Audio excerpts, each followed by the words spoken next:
Introduction to the Philosophy of the Human Person.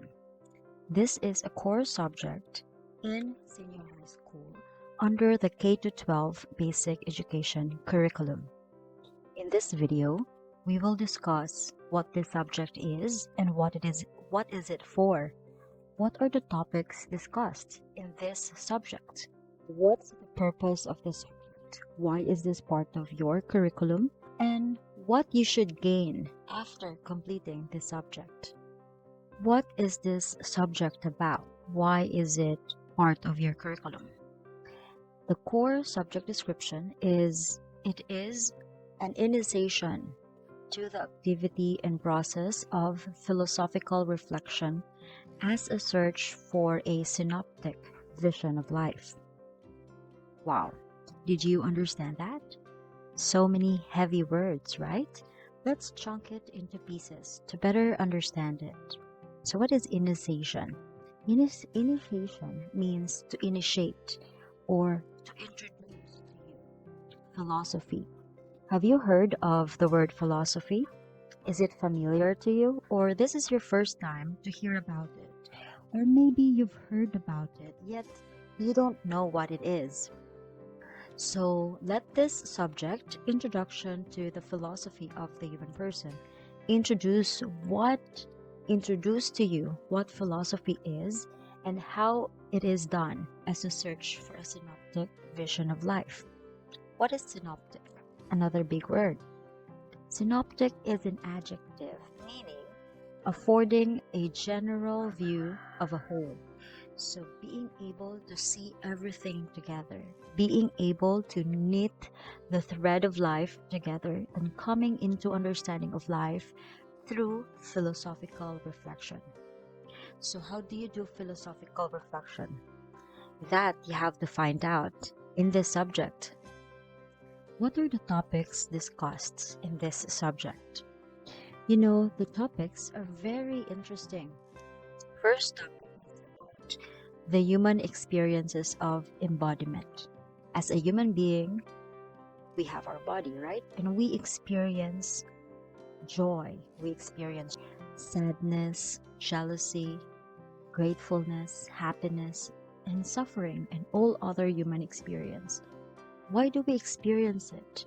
And how do we deal with suffering? So those are some of the questions that we will be dealing in this subject. Another topic is about being in the world with others and the environment.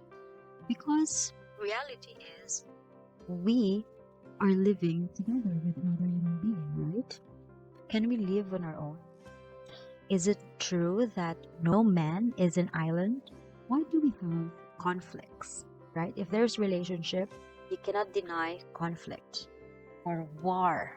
Why does it exist? And what's the best way to deal with others in our environment? So again, those are some of the questions that will be asked, problems that we encounter. Okay, another topic for this subject is freedom. What is freedom?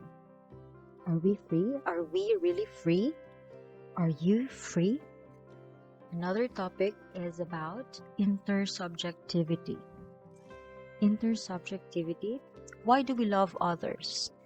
Why do we feel sad when someone we love is sad? Intersubjectivity, it is most simply stated as the interchange of thoughts and feelings, both conscious and unconscious, between two persons or subjects, as facilitated by empathy.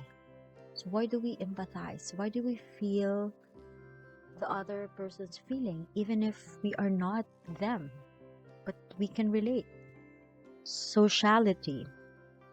We are a social being, right? Do you agree? We have friends, we are a member of a family, we have a community. It is nature to us to develop social links. Along with it are conflicts, right? If there's relationship, you can't avoid conflict, or maybe we can avoid, but how do we deal with it? And last topic that is discussed in this subject is being unto death. So death, he cannot just push death aside because death is the only absolute thing in this world. We are all gonna die one day. How tragic that is, but that is reality. Death is inevitable.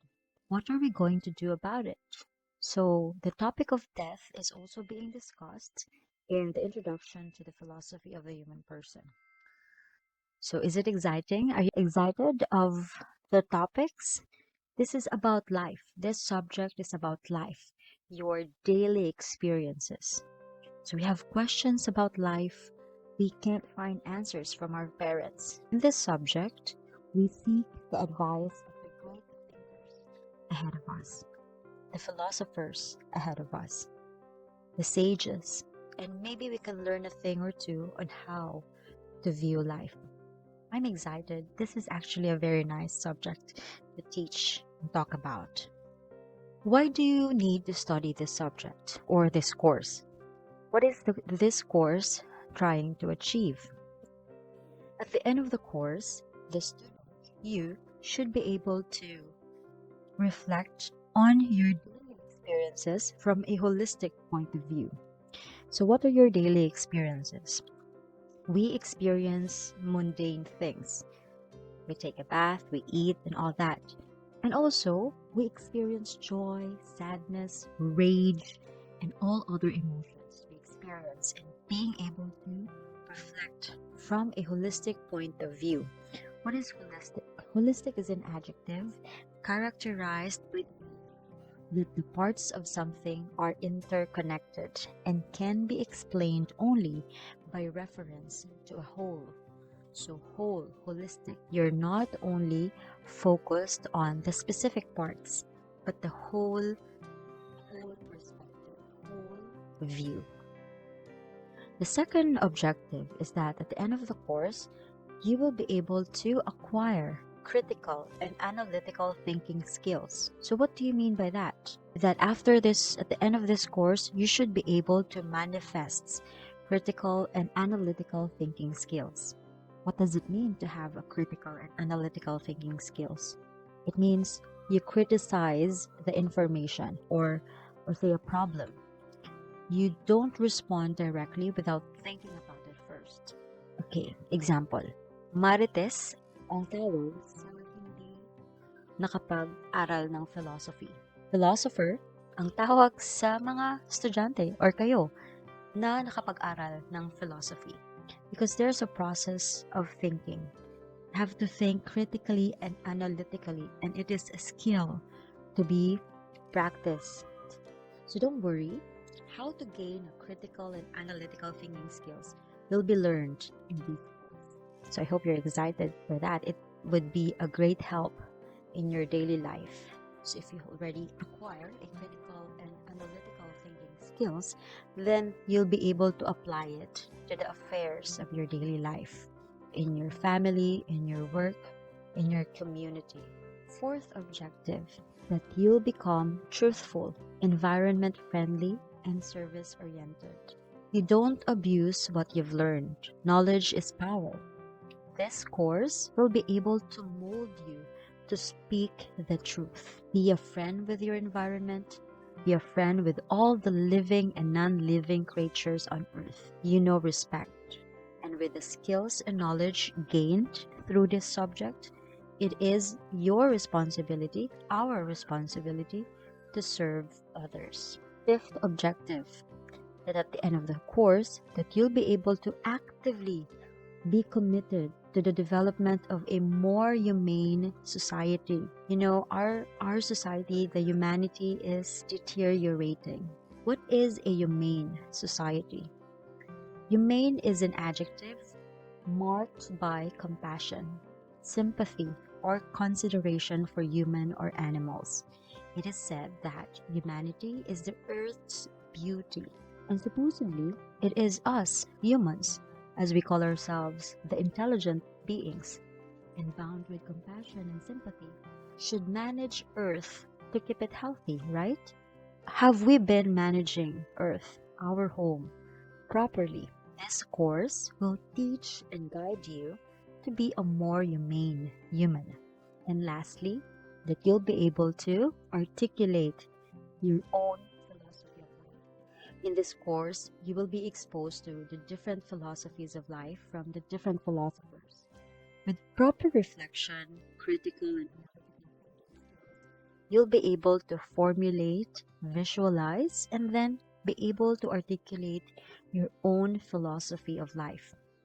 But first, what is philosophy? That would be the first topic to be discussed in this subject. These are the objectives or what this core subject is trying to achieve for you. I hope that you are excited and I hope you can't wait to get started to learn.